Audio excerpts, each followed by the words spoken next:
next video series is going to prepare you for the Grade 1 ABRSM violin exam. It's also useful for those studying Suzuki Book 1 and other beginning violin methods because it uses all of the basic scale patterns that we generally start with when we're learning the violin.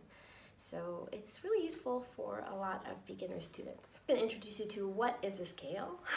A scale is, at its most basic idea, a series of notes going up and down.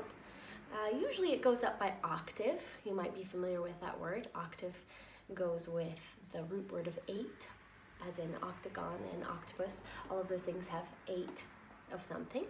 And in music, octaves split our distances between pitches the most equally. So you've got the same sound in a low version, a higher frequency version, and maybe even higher. So when we refer to scales as octave scales, it has to do with that, how much of range the scale has.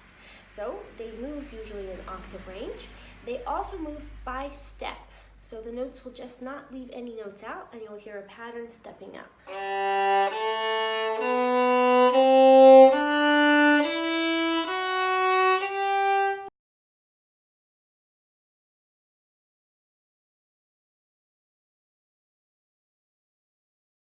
In your grade 1 exam, we focus on major and minor scales. There's only one minor scale to be learned for this exam, but it kind of introduces you to the concept of what patterns are involved in minor scales. So that's what scales are. Now, why do we need to practice scales? I would say scales have kind of a bad rap among students and teachers. Everyone thinks, ooh, they're so boring, they're a little bit hard to play, I can never get my students to practice them.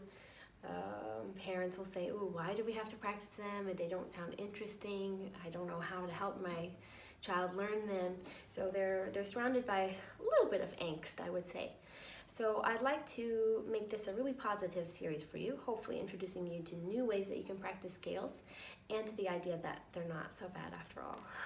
I would say the number one reason for practicing on your scales is to train your ear. It not only helps you to hear major and minor tonality, but it helps you to hear your own intonation, so how you play in tune, how your notes match. Especially on the violin, we've just got this open fingerboard without any frets, nothing really to guide us as to where those pitches are. So it can be really easy to have our ear maintain a really rough sense of intonation, but not get really sensitive. That can happen because we just don't play in tune some of the time, and then our ears get used to that sound. So building intonation is probably the most important reason for practicing scales on the violin, at least.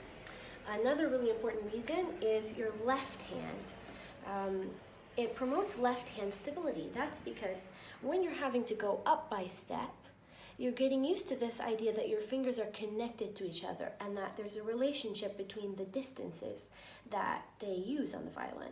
So it's spatial recognition and it's stability for this hand so that you can stay in one position with a lot of reliability, and you can put your fingers in the same spot from string to string, etc. Those are all really important things, both for playing in tune and to just playing comfortably and being able to play things quickly.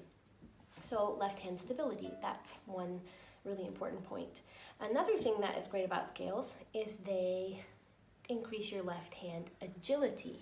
Now that's kind of a big word, but it has to do with your speed and your control. So every time you practice your hand frame exercises, you're learning to develop strength in these muscles, but also quickness, alacrity, so that you can go in fast passages really easily, so that you can cross strings really easily without losing your pitch center.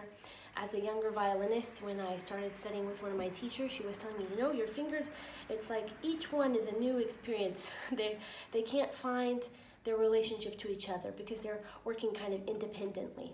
So scales promote this connection between your fingers so that you have a really strong frame, and that helps you to be really agile on the violin, enables you to play fast passage work easily. Other than that, it is excellent practice for sight reading. if you know your scales, you basically are developing a map of your fingerboard so that when you look at a new piece and you see that key signature in the front, all these light bulbs go on up here and you go, oh, I know I'm going to have my second finger there, third finger there, and it's going to make sight reading that much more easy and accurate for you. And sight reading is one of the most difficult things to practice. Scales and sight reading really go hand in hand. So the more you practice your scales, the more quickly you're going to adapt to your sight reading exercises. And probably the final thing is just it starts to develop your understanding of music theory. So understanding scales just helps you understand exactly what music is made of, because every single piece that you play is going to be made out of some kind of collection of notes. And those notes usually come from a scale. So you're developing how you understand music and your skills as a musician by understanding more music theory. So those are the basic reasons why you want to practice your scales. And now I hope to make some videos that are going to make that more fun and interesting for you as you prepare for your exam. Great! See you soon!